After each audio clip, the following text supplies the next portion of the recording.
នេះគឺជាអ្វីមួយដែលខ្ញុំបានរៀនសូត្រអំពីសម្លេងរបស់ព្រះវិញ្ញាណបរិសុទ្ធនៅក្នុងជីវិតនោះគឺព្រះវិញ្ញាណបរិសុទ្ធ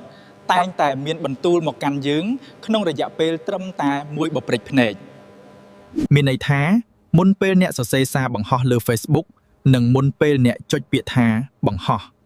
ព្រះវិញ្ញាណបរិសុទ្ធនឹងមានបន្ទូលប្រាប់អ្នកភ្លាមថាកុំសរសេរសារបង្ហោះមួយនោះអីមុនពេលអ្នកផ្ញើសារចេញ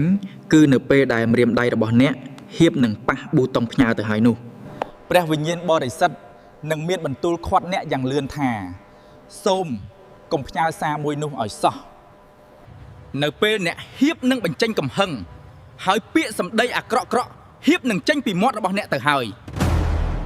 នៅខណៈពេលដែលកំហឹងកំពុងឆេះសន្ធោសញ្ឆៅក្នុងចិត្តហើយអ្នកចង់និយាយតបតទៅកាន់គេវិញក្នុងវិនាទីដ៏ខ្លីនោះ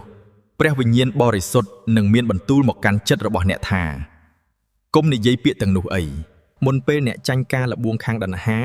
ឬហៀបនឹងស្វែងរកមើលអ្វីដែលមិនល្អនៅលើអ៊ីនធឺណិតនៅពេលអ្នកហៀបនឹងប្រព្រឹត្តអំពើបាបព្រះវិញ្ញាណបរិសុទ្ធនឹងមានបន្ទូលមកកាន់អ្នកថាកុំធ្វើវាអីជារឿយទ្រង់ថែមទាំងផ្ដល់ការណែនាំអំពីអនាគតនិងឱកាសដ៏ល្អដែលទ្រង់បានរៀបចំសម្រាប់យើងបើយើងមិនប្រយ័ត្នយើងនឹងរំលងការណែនាំរបស់ទ្រង់ហើយធ្វើឲ្យជីវិតយើងជួបការលំបាកជាមិនខាន